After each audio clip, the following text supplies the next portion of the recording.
Et puis, misusu pona nzala.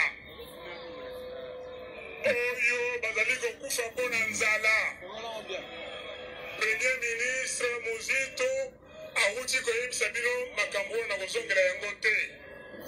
Pona owana, o bazali kokufa pona insécurité. Bazali kokufa pona nzala.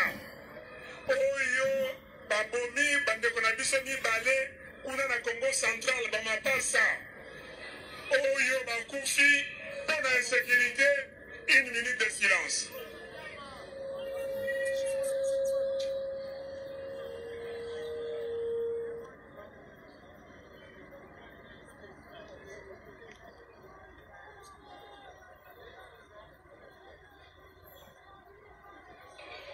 Merci, merci.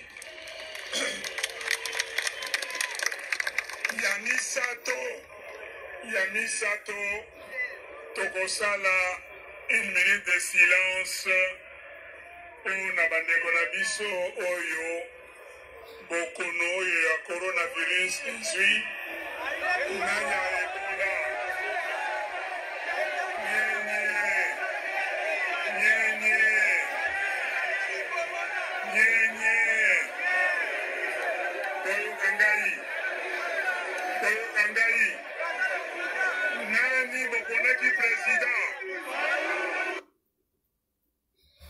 Bandeko, bonjour et bonsoir, na pesi bino mbote na kombo Yesu Masia, na banzi tolandi ezali Fayulu Madidi, oyo azali moko ya ba politicien mboka, mais tolingi na lingi toujours, natal sabino bandeko na ngai, il faut tozongaka pona kopesa bino oyo ezali ba information vrai. Bandeko Fayulu azali politicien te. Omoni, donc ba vrai politicien nga na yebi na génération na biso, eza ba papa na biso lokola ba vieux mungulu diaka kiuta. Kiuta, ce sont des beaux politiciens. Donc ndenge azali koloba, hein, donc ngai vraiment batu lokola ba Kamitatu Masamba. Batu lokola ba Etienne Chichi. Batu lokola ba Marcel Liaou, ba Vundwawe. Batu lokola nani ba vieux oyo nani bazali ebele ba oyo baleka. Ce sont des politiciens qui battent Samaliba. Ba Pinga Kasenda. Voilà ba politiciens. Fayulu azali empouyer. Fayulu azali koluka mbongo. Fayulu azosala pona FCC. Fayulu ayebi eloko alingi te. Problème ezali wana. Aloba ke état de droit. Yangwana nde makambu. Yangwana nde kesala. Lelo état de droit ye Fayulu abandi koloba. Abandi kobundisa Félix. Keote ezali yangote na banine. Bandeko sans plus tarder. Tola nandeko na biso oyo, asala kape ba analyse ya bien vraiment oyo ke affaire expliquer kabatu na kombo ya ndeko papa Kadiombo. Tola ndaye. Ils attaquent directement le choix des avocats, de magistrats. Mais si vous leur posez la question, qu'est-ce que ces magistrats ont fait? Ils n'ont pas d'explication à vous donner. Ils commencent à mentir que c'est un acte inconstitutionnel. Et ils ne sont pas capables de le prouver par les articles de la Constitution. Leur problème, c'est d'arrêter cette hémorragie de l'état de droit. Leur problème, c'est de pouvoir éviter un tribunal spécial contre les crimes de guerre et les crimes de droits humains, et de droits communs plutôt. C'est là qu'eux, ils veulent jouer la carte en appelant au dialogue national. Ce dialogue national fait sauver les criminels de droits humains et les criminels financiers. C'est ça l'objectif de ce dialogue. Ce n'est même pas un rapprochement des grandes autorités. Ce n'est même pas un rapprochement de Congolais pour pouvoir penser la République. C'est faux. Je vous propose de mettre une vidéo je vous propose un 21 plutôt. Là où le même Fayulu qui tient un discours contraire, qu'est-ce qu'il avait dit à son temps? Et c'est ce qui veut se réaliser maintenant. il avait dit à son temps que Moussitou a détourné l'argent, a payé des immeubles, il n'a pas été inquiété par la justice parce qu'il était du pouvoir et il était Premier ministre. Et il a même ajouté en disant, si c'était un opposant, on l'aurait déjà arrêté. Fait taire. Ici, qui ne peuvent pas justifier leur richesse. Ça se voit au vu aussi de tout le monde. Ici, en Europe, je le sais, si on voit que votre train de vie est très élevé, on regarde, on viendra voir par rapport à ce que vous faites, on va voir comment est-ce que vous soutenez ce train de vie. Ok? Aujourd'hui, chez nous, ici, vous avez suivi, il y a un député provincial de Kinshasa qui avait brandi, comment dire, les villas de M. Moussitou à un moment donné. Ok? Personne n'a rien fait. Normalement, le procureur général de la République devait se saisir de ce dossier, mais si c'était un opposant, il l'aurait fait. Il faut rappeler à Fayoulou, ça c'est dire. Comme il regrettait en son temps qu'on n'avait pas inquiété Moussitou, le moment est venu où on va maintenant l'inquiéter. Par qui? Par la justice.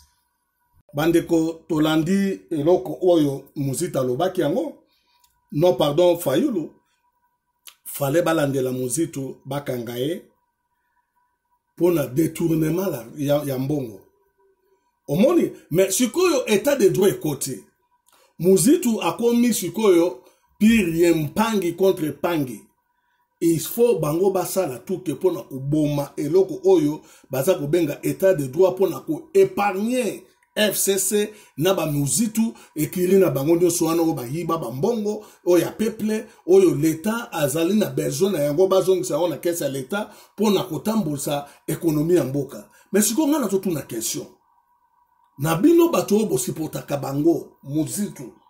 Bino bato bo pesa kaye ba beki bo kumisa kaye qui était vraiment hier azali fait ce qui azala qui na place ya Félix Mbelemboka ezali malamu Mbelemboka ezali ndenge ezali. Mais Moussitou yeyo un politicien azoye bate makambo oyo aloba na makambo azali koloba yozo benge politicien.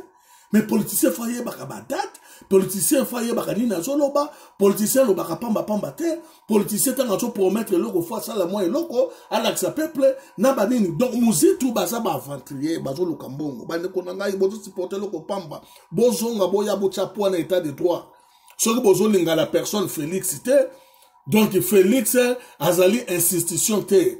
Donc le président Rolongane le lobby institution etikala état de droit ezali institution bino boya bokota bocha pona institution bokanga bato bayibaki totika ba sentiment de konangai eloko ebomi combat eza oyo eloko ebomi combat ezali tribalisme eloko ebomi combat ezali fanatisme omoni eloko ebomi combat eza ba sentiment donc bozana ba sentiment na bino.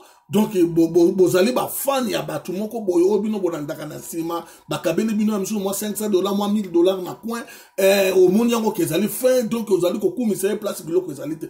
Voilà mutu oyo siko fula bato balandaki apesi bango nini to akopesa bango nini eloko moko te ya yebi yango ke na 2023 élection zate est-ce que yebisi bango tango azongi est-ce que yebisi bango ke et comme siko tant état de droit ekoti il faut to kanga ba Rwanda tout basali na mboka ba o ba viola constitution ya mboka ba oyo ba vandi awa illégalement ba kota sans passeport sans visa d'entrée oyo ba ko la biso ke ba kota ki na port nini to yebi te ba bimande ngwana ba koma ba yiba bambo. Est-ce que alobiango message d'encouragement na peuple ndenge bazali ko telema pour l'état est-ce que alobiango.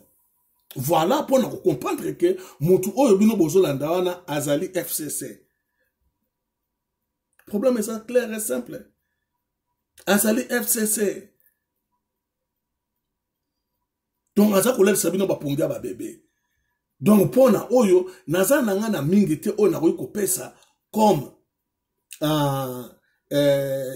analyse mais na lingi nazo ba message wana mibale ya bandeko oyo to sangisa yango comme ça bino botala yango omoni bomona yango sikoyo ke batu bino boza kolanda bazo ke sabino soni bozo couvrir bango mais bango moko bazali komibimisa buzoba na bango na miso ya bato pona kolakisa biso ke bazali incompétent. Moni tanga zobenga Félix marionnette, yenda zali marionnette. Parce que azotambola na infolaire qui est Muzitu premier ministre ya Congo, ayibi bambongo to mutu azali na 80 mentions na Kinshasa ezali azo yango wapi. Soki olingolo baki akola bien papa na zalaki nani? Asalaki nini? Donc bandeko oto zalaki na ngopona lelo eza wana nzambe asalisa biso nde tokomi prochainement na édition mosusu. Merci, bye.